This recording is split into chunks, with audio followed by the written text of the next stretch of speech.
Second world war end అవడంతో cold war start అయింది. ఈ ప్రపంచం 2 సూపర్ పవర్స్తో డివైడ్ అయింది, United States and Soviet union.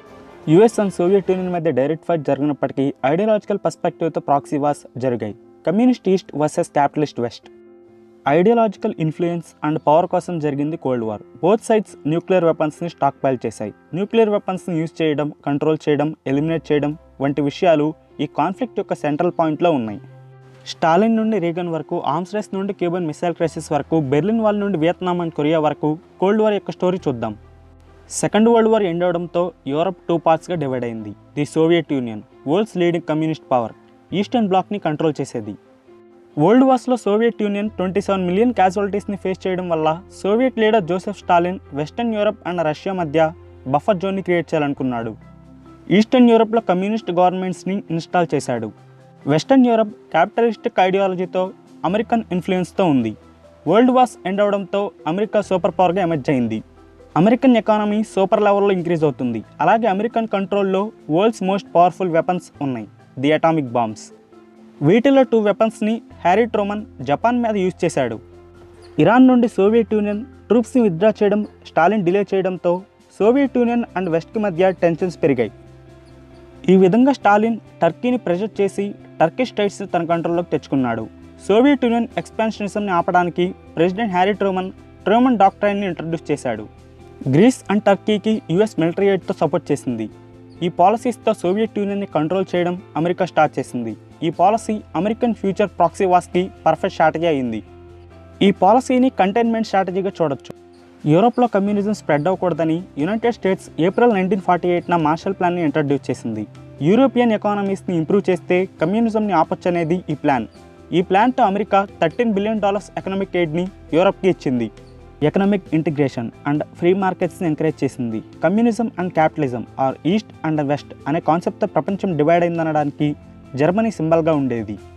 World war 2 తర్వాత జర్మనీ 2 భాగాలుగా విడిపోయింది. ఈస్టర్న్ పార్ట్ని సోవియట్స్ ఆక్యుపై చేశారు. వెస్టర్న్ పార్ట్ని British, French and Americans occupy చేశారు. జర్మనీ క్యాపిటల్ సిటీ బెర్లిన్ కూడా ఇదే విధంగా ఈస్ట్ అండ్ వెస్ట్ ఇన్ఫ్లుయెన్స్తో 2 భాగాలుగా డివైడ్ అయింది. జూన్ 1948న స్టాలిన్ బెర్లిన్ బ్లాకేడ్ని స్టార్ట్ చేశాడు. సిటీ యొక్క గ్రాండ్ యాక్సెస్ని కంప్లీట్గా ఆపించేశాడు. బ్రిటిష్, ఫ్రెంచ్ అండ్ అమెరికన్స్ని బెర్లిన్ సిటీని వదిలేలా చేయడానికి ఇలా చేశాడు. బెర్లిన్ సిటీ బ్లాక్ అవడంతో American president Harry Truman respond అయ్యాడు. 15 మంత్స్ వరకు అమెరికా ఫుడ్ అండ్ అదర్ సప్లైస్ని ఎయిర్ క్రాఫ్ట్ ద్వారా బెర్లిన్ పాపులేషన్కి పంపింది. దీంతో స్టాలిన్ సిటీ బ్లాకేడ్ని ఎండ్ చేశాడు. టెన్షన్స్ పెరగడంతో US and allies independent west జర్మనీని ఎస్టాబ్లిష్ చేశాయి, the Federal republic of Germany. Next month Soviets కూడా రెస్పాండ్ అయ్యారు. ఈస్టర్న్ పార్ట్లో జర్మన్ డెమోక్రటిక్ రిపబ్లిక్ని ఎస్టాబ్లిష్ చేశారు. సోవియట్ ఎక్స్పాన్షనిజంకి రెస్పాన్స్గా 1949న NATO or North Atlantic Treaty ఆర్గనైజేషన్ని క్రియేట్ చేశారు. US, Canada and western European countries Soviet యూనియన్కి వ్యతిరేకంగా నేటోతో డిఫెన్స్ అగ్రిమెంట్ చేశారు. కమ్యూనిజం యొక్క స్ప్రెడ్ ఆపడానికి సెప్టెంబర్ 1947న US government Central Intelligence Agency సిఐఏని ఎస్టాబ్లిష్ చేసింది. ఈ ఏజెన్సీ కమింగ్ ఇయర్స్లో మోర్ పవర్ఫుల్ అయింది. 1949 నుండి 1952 వరకు Central Intelligence Agency employees 10 times పెరిగారు. అదర్ కంట్రీస్లో బేసెస్ 7 నుండి 47 వరకు పెరిగాయి. అలాగే యాన్యువల్ బడ్జెట్ $4.7 మిలియన్ నుండి $82 మిలియన్ వరకు పెరిగింది. డెవలపింగ్ కంట్రీస్లో సిఐఏ ఇన్వాల్వ్ అవ్వడం స్టార్ట్ చేసింది. కమ్యూనిస్ట్ కంట్రోల్లోకి అదర్ కంట్రీస్ వెళ్లకుండా చూడటానికి సిఐఏ డిఫరెంట్ కంట్రీస్లో ఇంటర్ఫియర్ అయ్యేది. 1953 అండ్ 1954న ఇరాన్ అండ్ గ్వాటమాలా యొక్క లీడర్స్ని సిఐఏ ఓవర్త్రో చేసింది. వీళ్ల ప్లేస్లో అన్పాపులర్ డిక్టేటర్స్ని సిఐఏ ఎస్టాబ్లిష్ చేసింది. ఈస్ట్ ఏషియాలో జరిగిన ఈవెంట్స్ కోల్డ్ వార్ని గ్లోబల్ కాన్ఫ్లిక్ట్గా మార్చాయి.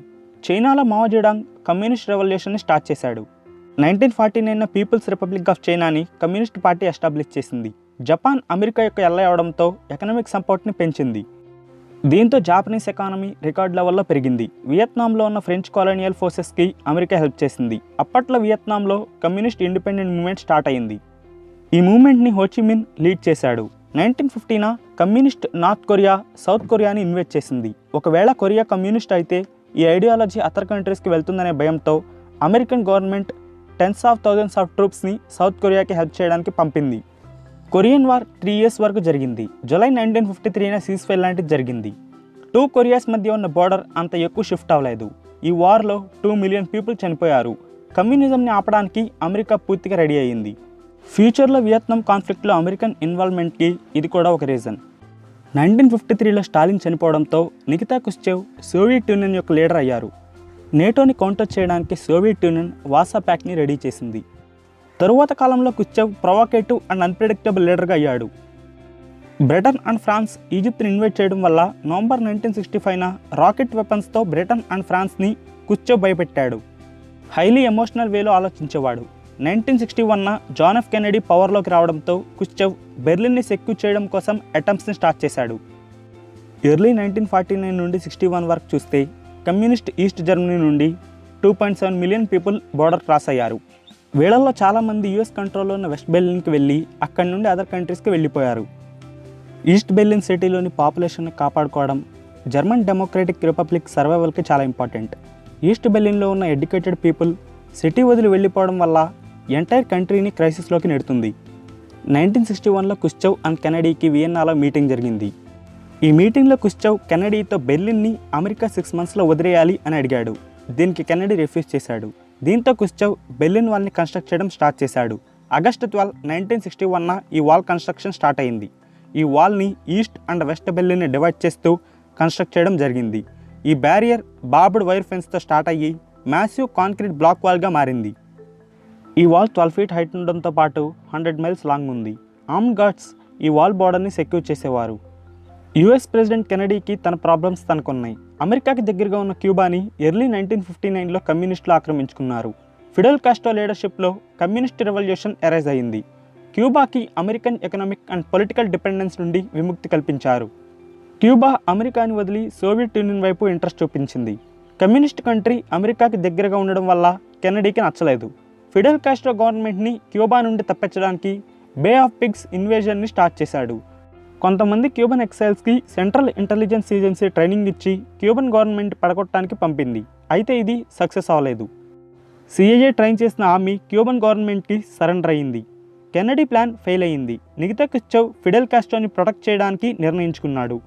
దీనికోసం సోవియట్ యూనియన్ 1962లో క్యూబన్ ఐలాండ్కి న్యూక్లియర్ వెపన్స్ని పంపడం స్టార్ట్ చేసింది. అమెరికన్ రికానైసెన్స్ ఎయిర్ క్రాఫ్ట్ క్యూబాలో న్యూక్లియర్ మిసైల్స్ యొక్క ఫొటోస్ని తీసింది. దీంతో కెనడీ క్యూబన్ నేవల్ బ్లాకేడ్ని స్టార్ట్ చేసి ఫర్దర్ సోవియట్ షిప్మెంట్స్ని ఆపించాడు.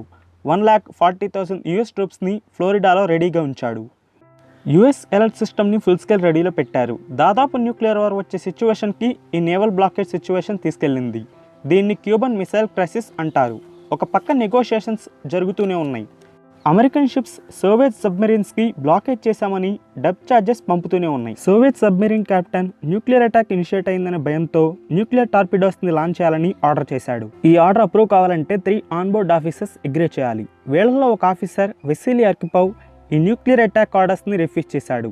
దీంతో వరల్డ్ వార్ 3ని ఇతను ఒక్కడే ఆపేశాడు. ఇక అక్టోబర్ 28న కెనడీ అండ్ క్రుష్చెవ్ ఒక అగ్రిమెంట్కి వచ్చారు. క్యూబాని ఇన్వైట్ చేయనని కెనడీ ప్రామిస్ చేశాడు. ఇక క్రుష్చెవ్ సోవియట్ మిసైల్స్ని క్యూబా నుండి రిమూవ్ చేశాడు. ఈ ప్రపంచం న్యూక్లియర్ వార్కి అంత దగ్గరగా వెళ్ళడం అదే మొదటిసారి. నెక్స్ట్ వాషింగ్టన్ అండ్ మాస్కో మధ్య కమ్యూనికేషన్స్ని ఇంప్రూవ్ చేశారు. దీని తర్వాత నెక్స్ట్ మేజర్ క్రైసిస్ వియత్నాంలో వచ్చింది. సౌత్ వియత్నాంకి అమెరికా హెల్ప్ చేసింది. కమ్యూనిస్ట్ నార్త్ వియత్నాంతో పోరాటానికి సౌత్ వియత్నాంకి దాదాపు 10 years హెల్ప్ చేసింది. 1963లో కెనడీ అసాసినేషన్ జరిగిన తరువాత వైస్ ప్రెసిడెంట్ లిండన్ బి జాన్సన్కి వియత్నాంతో డీల్ చేయాల్సి వచ్చింది. వియత్నాం నుంచి అమెరికన్ ఫోర్సెస్ని విత్డ్రా చేస్తే ప్రపంచం దృష్టిలో అమెరికా వీక్ అవుతుందనే ఆలోచనతో యుఎస్ మిలిటరీని ఇంకా ఎక్కువ సౌత్ వియత్నమీస్ ఫోర్సెస్కి హెల్ప్ చేయడానికి పంపాడు. ఈ వార్కి అమెరికన్ పబ్లిక్లో సపోర్ట్ తగ్గింది. 1968న చాలా వెస్టర్న్ కంట్రీస్లో వియత్నాం వార్కి వ్యతిరేకంగా ప్రొటెస్ట్ స్టార్ట్ అయ్యాయి. అమెరికాలో లార్జ్ ప్రొటెస్ట్ బ్రేక్ అయ్యాయి. దీని తర్వాత కూడా 5 years వరకు ఇన్వేజన్ కంటిన్యూ అవుతూనే ఉంది. 5 years తరువాత యుఎస్ ట్రూప్స్ విత్డ్రా అయ్యారు. కమ్యూనిస్ట్ నార్త్ వియత్నాం సౌత్ వియత్నాంని తనలో యూనిఫై చేసుకుంది. మోర్ దాన్ 58,000 అమెరికన్స్ చనిపోయారు. 2,50,000 సౌత్ వియత్నమీస్ సోల్జర్స్ చనిపోయారు. Over 1 million North Vietnamese soldiers చనిపోయారు. 2 million North and South Vietnamese civilians చనిపోయారు. లావోస్ అండ్ కంబోడియా ప్రాంతాల్లో థౌజండ్స్ ఆఫ్ పీపుల్ చనిపోయారు. 1964 టైంలో సోవియట్ యూనియన్ సెవరల్ ఇంటర్నల్ డిఫికల్టీస్ని ఫేస్ చేస్తుంది. క్రుష్చెవ్ పవర్లో నుండి దిగిపోయాడు. అతని స్థానంలో లియోనిడ్ బ్రెజ్నెవ్ పవర్లోకి వచ్చాడు. ఇతని టైంలో సోవియట్ యూనియన్లో corruption, nepotism and economic difficulties వచ్చాయి. సోవియట్ పీపుల్ యొక్క స్టాండ్ ఆఫ్ లివింగ్ తగ్గిపోయింది. సోవియట్ యూనియన్లో వచ్చిన ఇంటర్నల్ ప్రొటెస్ట్ని మిలిటరీ ఫోర్సెస్తో అంచేవారు. దీనివల్ల సోవియట్ అమెరికన్ రిలేషన్షిప్ని స్టెబిలైజ్ చేయాల్సిన సిచ్యువేషన్ బ్రెజ్నెవ్కి వచ్చింది. ఆ టైంలో వియత్నాం అండ్ కాంబోడియా ప్రొటెస్ట్ అమెరికాలో ఉండడం వల్ల ప్రెసిడెంట్ రిచర్డ్ నిక్సన్కి కూడా సోవియట్ యూనియన్తో రిలేషన్స్ని స్టెబిలైజ్ చేయాల్సిన అవసరం వచ్చింది. 1969లో నిక్సన్ బ్రెజ్నెవ్తో స్ట్రాటజిక్ ఆర్మ్స్ లిమిటేషన్ గురించి డిస్కషన్ జరిపాడు.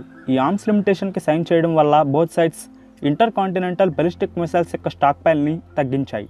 దీంతో సోవియట్ యూనియన్ అండ్ అమెరికా మధ్య టెన్షన్స్ తగ్గాయి. దీంతో బోత్ సైడ్స్ న్యూక్లియర్ ఆర్సనల్స్ని లిమిట్ చేయడంతో పాటు ప్రాక్సీ కాన్ఫ్లిక్ట్స్ని ఆపేశారు. బట్ అల్టిమేట్గా ఇది అంత సక్సెస్ అవ్వలేదు. ఇక next 1981 Ronald Reagan US president అయ్యారు. సోవియట్ యూనియన్తో డీల్ చేసే విధానం వర్క్ అవడం లేదు. 1977లో సోవియట్ యూనియన్ SS-20 బలిస్టిక్ మిసైల్స్ని ఈస్టర్న్ యూరోప్లో పెట్టింది. ఇక నెక్స్ట్ 1979 సోవియట్ యూనియన్ ఆఫ్ఘనిస్తాన్ని ఇన్వైట్ చేయడం స్టార్ట్ చేసింది.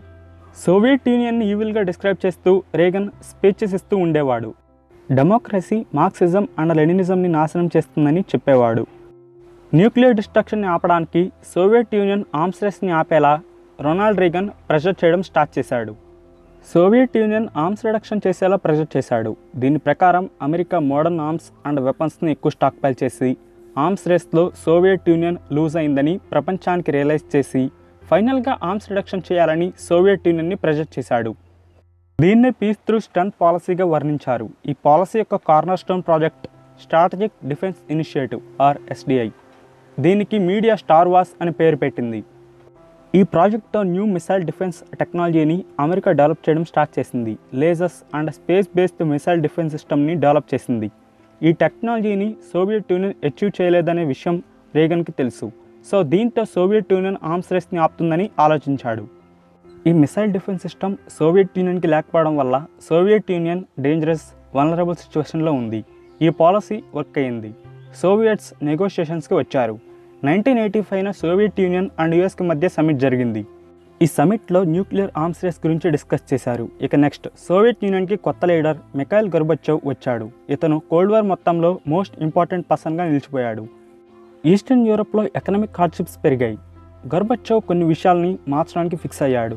న్యూ ఎకనామిక్ రిఫార్మేషన్స్ని సోవియట్ యూనియన్లో ఇంట్రడ్యూస్ చేశాడు. ఆర్మ్స్ రేస్ వల్ల సోవియట్ ఎకానమీ పడిపోతుందని గోర్బచేవ్కి తెలుసు. ఈ ఆర్మ్స్ రేస్ని డీల్ చేయడానికి అమెరికాతో నెగోషియేషన్స్ స్టార్ట్ చేశాడు.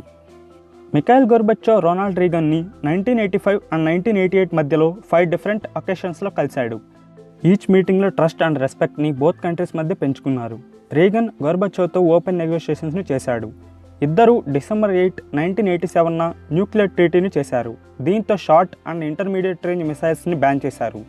నెక్స్ట్ 3 ఇయర్స్లో ఈ ట్రీటీ వల్ల 3,500 న్యూక్లియర్ వెపన్స్ని డిస్మాంటిల్ చేశారు. ఈచ్ సైడ్ వాళ్ళ యొక్క న్యూక్లియర్ సైట్స్కి అదర్ కంట్రీస్కి యాక్సెస్ ఇచ్చారు.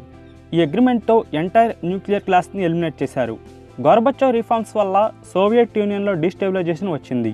డిసెంబర్ 1988 మిఖాయిల్ గోర్బచేవ్ యునైటెడ్ నేషన్స్లో ఒక స్పీచ్ ఇచ్చారు. ఈస్టర్న్ యూరోప్లో సోవియట్ యూనియన్ గ్రౌండ్ ఫోర్సెస్ని 500,000 వరకు కట్ చేసింది. బ్రెజ్నెవ్ పాలసీ ఎండ్ అయ్యింది. ఈస్టర్న్ యూరోప్లో ఇండిపెండెంట్ మూవ్మెంట్స్ స్టార్ట్ అయ్యాయి. 1989 string of democratic revolutions eastern యూరోప్లో స్టార్ట్ అయ్యాయి. నవంబర్ 9న బెర్లిన్ వాల్ కొలాప్స్ అయింది. జర్మనీ ఫాలోయింగ్ ఇయర్లో రీయూనైట్ అయింది.